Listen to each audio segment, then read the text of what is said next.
In this lesson, we're going to apply our materials to our interior room. Alright, so let's get started on working on the window walls that we have. Now we have three of the same wall, so let's go ahead and select all three by holding down Control. And then what I'm going to do is I'm going to go to my content browser. Under my content browser, I'm going to select the first material that I want to apply to one of the slots of that object. So I'm going to actually grab a hold of this painted wood instanced material. Now before we get started, really quickly, I want to make a quick note. Double click on that painted wood material and you're going to notice that it looks a little bit different. I've gone ahead and I've changed the texture that we're using on that. I wanted to use that previous texture because it was very spread out and was easy to see that other material in between the cracks.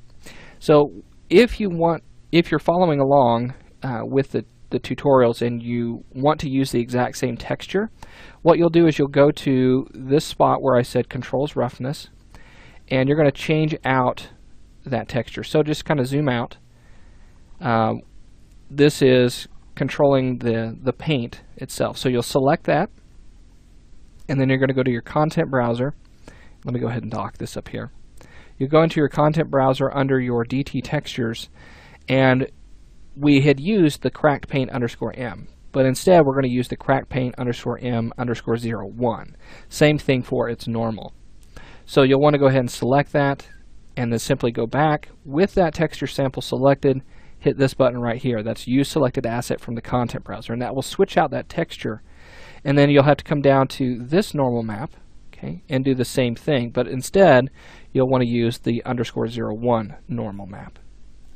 Simply hit Assign, and that will change that. You should see this exactly. Nothing else was changed on this.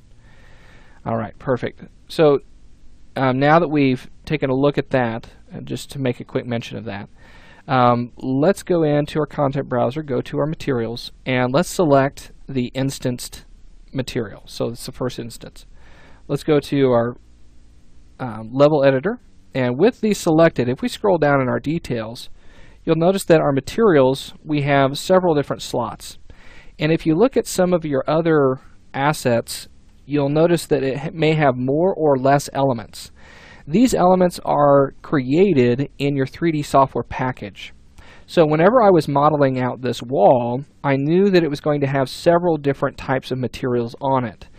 And so what I did is I applied multiple materials to the object before I exported it out.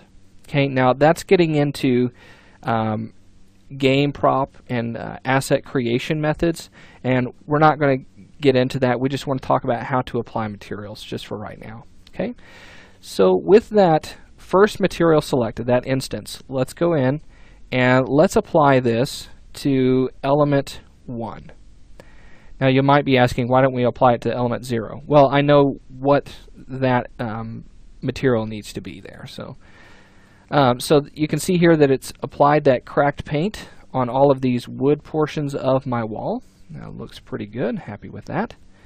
Let's go on to element 2, and I'm going to go to my content browser, and I'm going to select this old wood. Now this is another material that I created in between lessons just to make this go faster. So let's assign that to element 2. There we go. Now you could really use any material that you create or that you have found. Okay, so anything will work there. Now on element 3, we're going to use an old brick. Now you'll notice here that I have this old brick material inside of the DT materials folder, but this was actually created from one of the materials that came in the content. So here in the materials folder, it's this old brick here. Now I didn't want to change the original file. Okay, so what I wanted to do is just make a copy of it.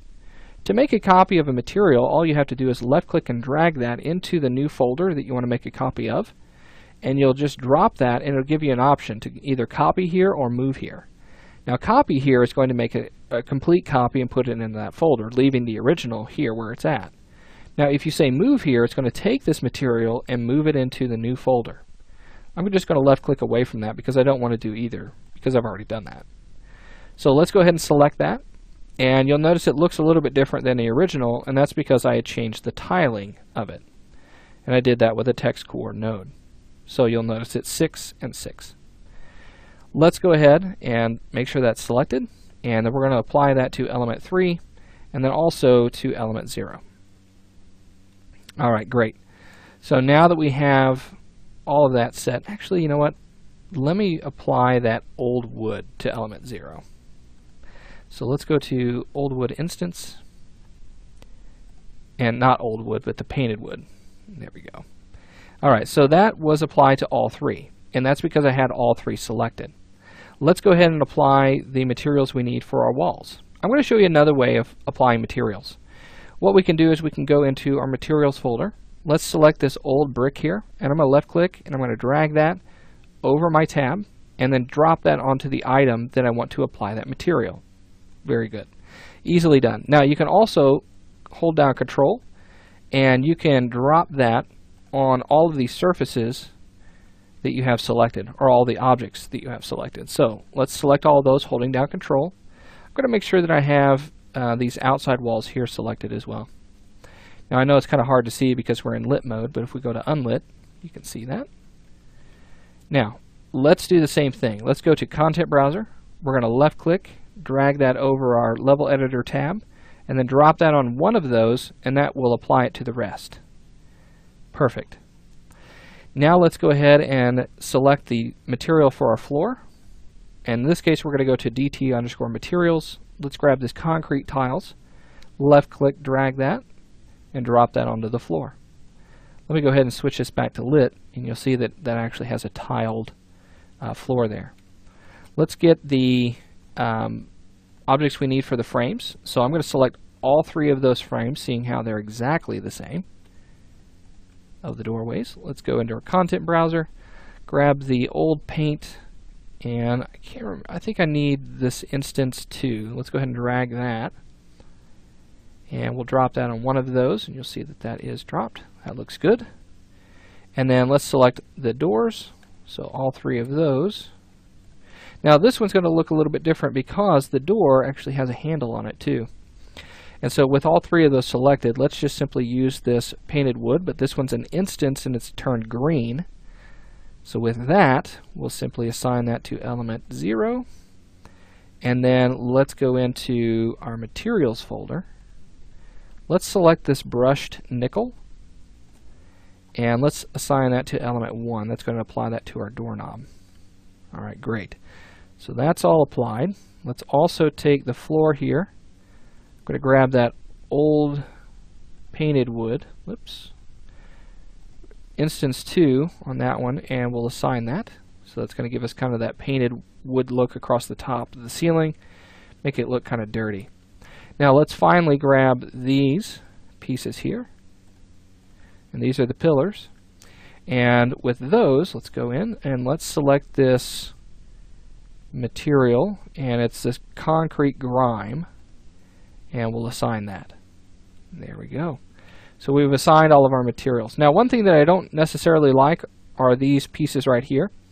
I don't like the fact that the material is stretching out, and the reason that it's stretching out is because we scaled it to a value of 3 in the Z direction. Let's switch that back to 1, and then what we're going to do is we're going to hold down Alt and then drag that out, and hold down Shift, and I'm going to drag that out until it snaps to the end of that. Now notice my grid snapping is set to 100, and then we're going to do that one more time. Hold down Alt and Shift, drag that out,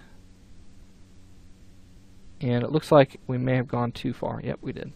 Let's push that back, and there we go.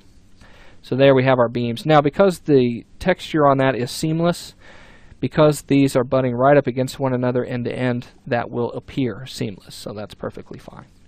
Alright, so now we have all of those set. Now we have our windows. On the windows, we have 3 different elements on those. So let's select all of those really quickly, and let's apply those. So let's scroll down. We have element 0, 1, 2, and 3. Let's go to our content browser, and under DT materials, I'm going to take the instance 1 of our paint, and let's assign that to element 0. Oh, not element 0, hit Control Z one time. I believe it's element 1. Yep. So there's our paint on our windows. Let's go to Content Browser, Materials, and let's grab one of these metals. I'm going to grab this steel right here, and I'm going to go in, I'm going to add that to element 0. That's the little metal pieces on the windows. And then finally on element 2, we're going to grab this glass. That's under your materials folder. And let's assign that. Here we go. So now we've assigned all of our materials to our room, and now we're ready to start working on lighting. And so I'm going to show you how to create outside lighting, getting the atmosphere all set up, and then we'll start working on setting everything up to get the final look. So we'll get started with that next.